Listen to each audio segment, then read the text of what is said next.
What type of pets do you have? What is its name, and why did you give it that name? I have a Boston Terrier. Her name is Rita.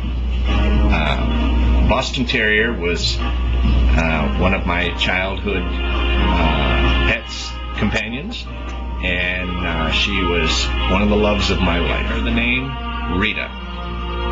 Rita is such an easy name for me to say. I didn't want something too difficult. I wanted something that she would catch on to quickly, and she did. And now I just say, "Here, Rita," and she knows her name. How far away do you live from your hometown? Well, that all depends. I was born in Atlanta, and so the city proper is just about 20 miles of driving up the road. Now, my mom and dad, if you consider that a hometown, you know, when I say I'm going home to be with my parents, they live about 100 miles up the road. My father was in the Air Force, so I grew up all over the USA. Now that I'm an adult, my town is here, Douglasville, Georgia. Do you know where that is? Look it up. Favorite holiday, and what do you do to celebrate it? I don't mean to sound morbid, but holidays really don't mean a lot to me. They're just other days. And now the Christmas times is special to me because that's when I get time off and I can go to the Philippines to be with my husband.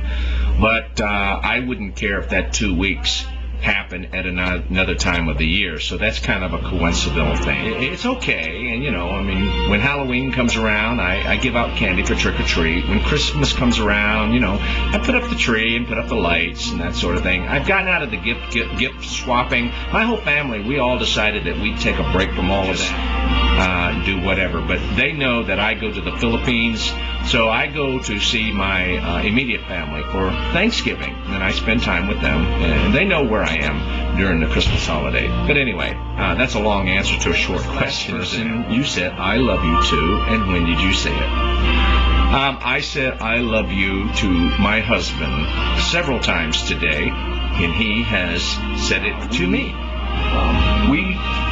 We text each other on our cell phones, and he'll be online later on, and we'll probably spend several hours cam-to-cam chatting.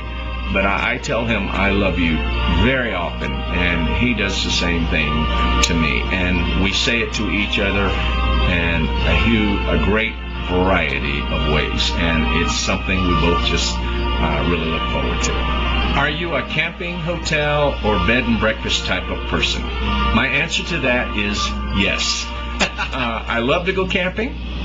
I love to spend nights in hotels, and I enjoy bread and breakfast also. It just depends. I enjoy them all for different reasons. And so whenever I go to the Philippines and my husband and I do island hopping, we kind of rough it a little bit. I wouldn't call it camping, but I tend to stay away from the luxury hotel because, you know, you can do that anywhere. And I'm going there to mainly experience what is there on that island. So I try to stay in accommodations that are reflective of the cultural surroundings and that sort of things.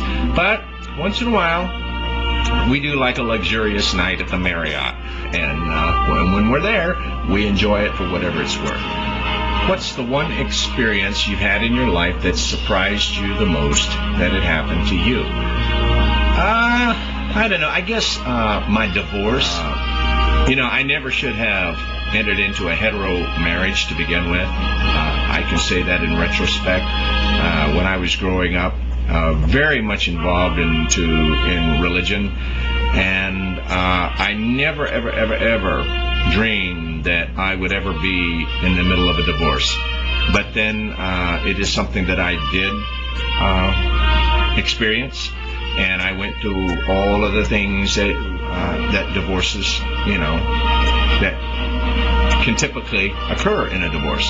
So I wasn't surprised while I was going through it, but I guess it is the one thing in my life that occurred that as I was growing up I never thought would, but now I know different. Who from your past has influenced your personality, and in what way? Oh, hell, I don't know. I mean, I don't know who has influenced my personality. That one, I really don't have an answer for. I'm still thinking about it. I can't think of anyone that has influenced my personality. I guess I don't know what to say to that one, so I'll have to leave that one. Is there a fear you've had that you've conquered, and what was the fear, and how did you do it? The biggest fear that I conquered was being myself, and I mean that.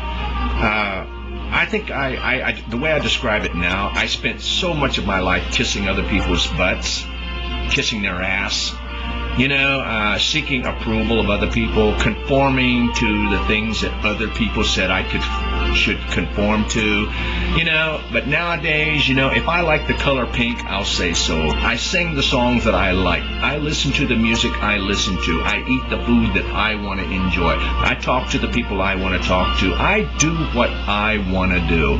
Then there was a time in my life that I was afraid to do all that for fear of being shunned or ostracized or not getting someone's approval from, even from people who can be inspirational, like ministers and leaders, governmental leaders and that sort of thing. But I don't fear that anyway. I'm myself. I am who I am 100% of the time, 24/7, and that's the way it is. And how did I come to do it? I just decided I'd had enough. I don't give a damn what other people think. I'm going to do what I'm going to do. Honestly, I did it cold turkey, and I basically said, if it's to be, it's up to me, and I began to take charge of my own life and do what I want to do. And if other people don't like it, well, hell, I'm not even going to let them kiss my ass. If you drive, how many kilometers or miles do you put on your car in a year, and what is your favorite destination? Well, I don't drive to my favorite destination. About the only driving that I do in my car is to work and back. Honestly, I drive 30 miles from my driveway to the driveway at work. So 60 miles a day, 5 days a week, and you can do the math yourself. I do run errands. Not all the time, but, the closest Walmart or store there is about 15 miles away.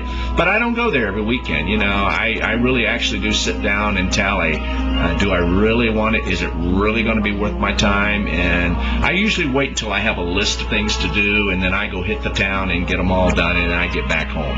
So the destination, my favorite that I go to, I have to fly there. I fly to Los Angeles to be with my friends there, and then from there I fly to the Philippines to be with my husband and my friends there. While I'm there, I don't drive. I leave the driving to everybody else, and that's just fine with me. I'm cool with that. Do you wake up happy in the morning on a regular basis?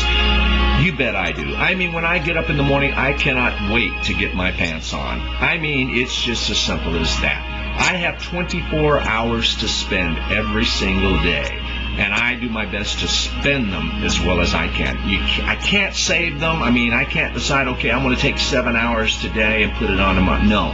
You use them or lose them, and I will honestly say I love being alive, and I want to fill my lifetime with as much happiness as I can achieve. I mean, I'm serious about that. I go to work, I walk fast, I get to where I'm going. Life is just simply too short to, not get where you're going, So, yes, I wake up every day, and my happiness is not a circumstance that I fall into. My happiness are the things that I achieve because I decided that's what I want to do. Sometimes my happiness that I get is a little bit, sometimes it's a lot. So what? It's happiness, and it compounds over the long haul. And so the answer to that question, yes. I wake up happy, honestly, because I'm really glad to be alive. And I intend to earn all the happiness that I can all the way up to the finish.